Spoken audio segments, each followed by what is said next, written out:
हाँ तो बच्चों, आ रहे हैं हम आज क्लास 12 फिजिक्स का वीडियो नंबर 9 लेकर। इसमें हम आज जानेंगे वैद्युत द्विध्रुव क्या होता है, इलेक्ट्रिक पोल क्या होते हैं और वैद्युत द्विध्रुव आघूर्ण क्या होता है।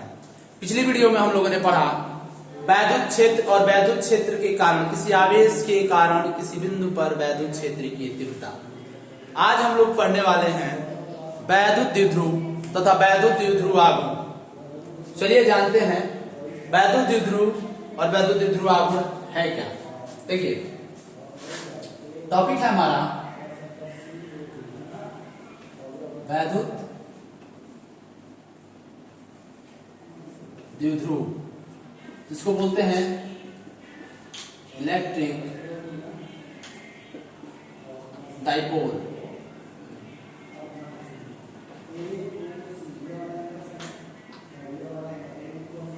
आज का हमारा टॉपिक है इलेक्ट्रिक डाइपोल। जानते हैं कि इलेक्ट्रिक डाइपोल होता क्या है। देखिए कोई ऐसी व्यवस्था, कोई ऐसा निकाय जो क्या हो, दो आवेशों से मिलकर बने हो, लेकिन दोनों आवेशों का परिमाण क्या होगा, समान होगा। जैसे ये मान लो 10 कूलाम का है, ये भी 10 कूलाम का होगा, लेकिन प्रवृत्ति अलग अलग होगी। ये धनात्मक है, ये ऋणात्मक होगा, और ये एक दूसरे से कुछ दूरी पर स्थित है, कुछ सूक्ष्म दूरी पर स्थित होते हैं, अल्प दूरी पर स्थित होते हैं। इसकी दूरी जो है, इनके बीच की दूरी आप कुछ भी मान सकते हैं। आप चाहे तो इसकी कुल दूरी L मान सकते हैं, आप चाहे तो इसकी कुल दूरी A मान सकते हैं। हम यहाँ इसकी कुल दूरी को 2L मानेंगे, ठीक है। इसकी कुल दूरी को हम लोग 2L मानेंगे, और इसका हो गया केंद्र, और इसकी आधी दूरी को हम लोग L मानेंगे, ठीक है। इसकी आधी दूरी को हम लोग L मानेंगे, ठीक है। ये हमारा जो है बन गया द्विध्रुव। अब गया सर के ऊपर है क्या चीज, द्विध्रुव क्या है। देखिए यहाँ 2L की जगह पे आप कोई भी लंबाई ले सकते हैं, लेकिन मैंने यहाँ 2L इसलिए माना है ताकि आगे हम डेरिवेशन करेंगे और भी फॉर्मूले सॉल्व करेंगे, तो वहां हमारे लिए इजी हो जाएगा, ठीक है। इसलिए मैंने इसकी लंबाई को 2L माना है। आप कुछ भी मान सकते हैं। चलिए अब जानते हैं कि वैद्युत द्विध्रुव होता क्या है। देखिए वैद्युत द्विध्रुव एक सिस्टम होता है, एक निकाय होता है, एक ऐसी व्यवस्था होती है कि जिसमें क्या होते हैं कि दो समान परिमाण के, क्या बोले हैं, समान परिमाण के। समान परिमाण का मतलब क्या होगा, दोनों आवेशों पे जो चार्ज होंगे समान होंगे। दोनों पे आवेश के चार्ज क्या होंगे, समान होंगे। अगर ये 10 कूलाम तो ये भी 10 कूलाम, तो दोनों पे समान परिमाण होंगे, लेकिन प्रवृत्ति क्या होगी,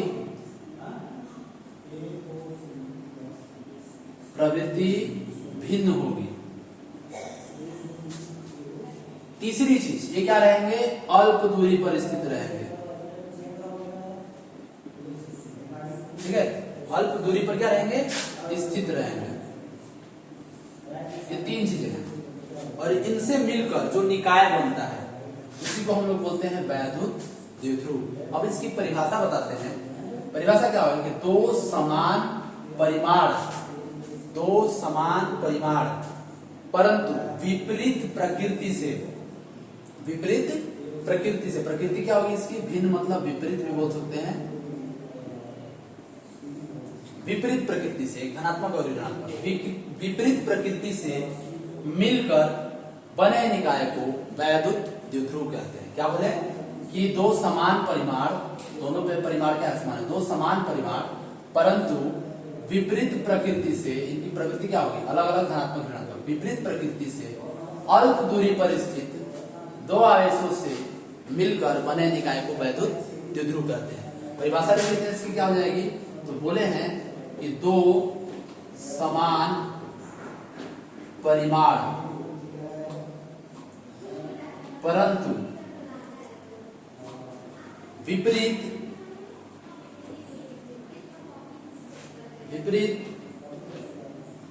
प्रकृति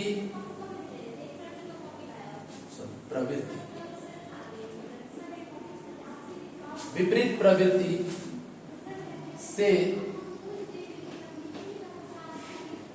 अल्प दूरी पर स्थित, ठीक है, अल्प दूरी पर स्थित मिलकर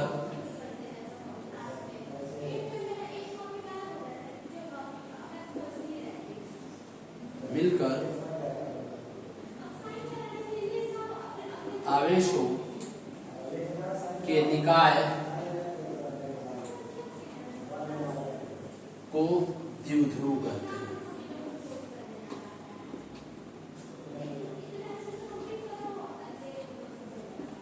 ठीक है, हो गया हमारा परिभाषा। क्या बोले हैं कि दो समान परिमाण है परंतु विपरीत प्रकृति से एक दूसरे से अल्प दूरी पर स्थित मिलकर आवेशों के निकाय को वैद्युत द्विध्रुव कहते हैं। दो आवेश हो गए, परिमाण समान हो गया, प्रवृत्ति अलग अलग होगी, अल्प दूरी को आप 12 मानिए, ये मानिए, कुछ भी मानिए, दूरी होगी 12 को मिलकर जो बना है निकाय, इसी निकाय को हम लोग बोलते हैं वैद्युत द्विध्रुव।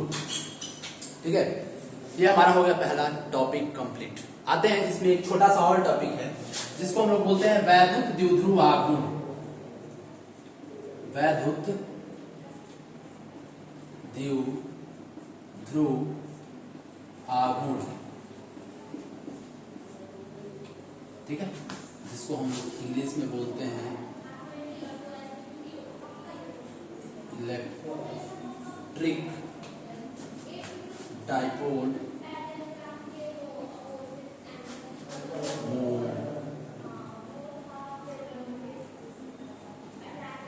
मोमेंट। ठीक है, इसको इंग्लिश में बोलते हैं वैद्युत द्विध्रुव आघूर्ण मोमेंट।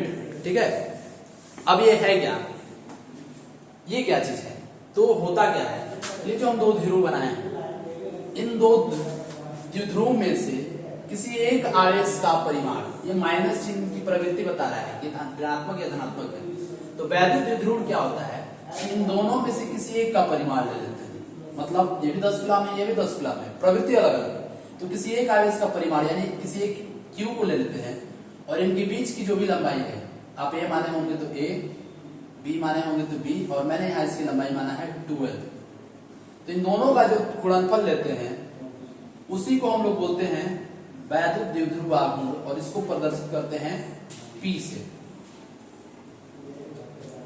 ठीक है, यानी कि द्विध्रुव के किसी एक आवेश का परिमाण और उनकी लंबाई, उनकी बीच की लंबाई के गुणनफल को वैद्युत द्विध्रुव आघूर्ण कहते हैं। इसे P से प्रदर्शित करते हैं, P बराबर Q इंटू 2L। परिभाषा क्या होगी इसकी, तो बोले हैं द्विध्रुव के वैद्युत द्विध्रुव के किसी एक आवेश का परिमाण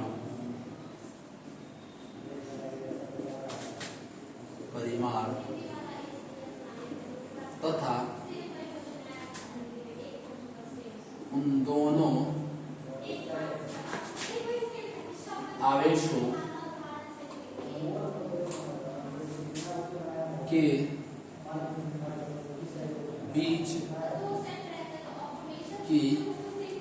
की दूरी के गुणनफल को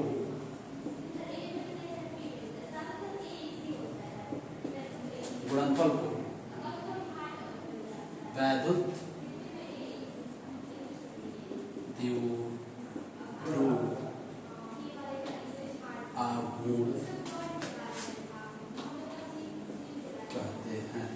क्या हो गया, मैंने बताया कि वैद्युत द्विध्रुव आघूर्ण क्या है, तो उस द्विध्रुव में से किसी एक आवेश का परिमाण और उस द्विध्रुव की जो भी लंबाई है उसके गुणनफल को हम लोग बोलते हैं वैद्युत द्विध्रुव आघूर्ण। वही परिभाषा लिखे हैं, वैद्युत द्विध्रुव के किसी एक आवेश का परिमाण तथा उन दोनों आवेशों के बीच की दूरी के गुणनफल को वैद्युत द्विध्रुव आघूर्ण कहते हैं। इसे P से प्रदर्शित करते हैं, P बराबर होता है हमारा Q इंटू 2L। इसका मात्रक लिख सकते हैं, आवेश का मात्रक होता है कूलाम, और ये लंबाई है तो लंबाई का मात्रक हो जाएगा हमारा मीटर। तो वैद्युत द्विध्रुव का मात्रक हो गया कूलाम मीटर। बीमा लिखे तो कूलाम की विमा होती है AT, और मीटर है इसकी विमा होती है L। इसकी विमा होगी हमारी, लिख सकते हैं MLT, और A का पावर A। यहाँ M तो है नहीं, तो M को हटा दीजिए, ठीक है। इसकी विमा हो जाएगी LTA, ठीक है। तो बच्चों आज का ये हमारा टॉपिक है वैद्युत द्विध्रुव और वैद्युत द्विध्रुव आयुर्गो। मुझे विश्वास है कि आप लोगों को बहुत ही अच्छे से समझ में आया होगा। अगर नहीं समझ में आएगा और कहीं दिक्कत है तो आप वीडियो में कमेंट करके आप बता सकते हैं और उसका सोल्यूशन पा सकते हैं। तो मेरे चैनल को लाइक कीजिए, सब्सक्राइब कीजिए और शेयर कीजिए। थैंक यू, धन्यवाद।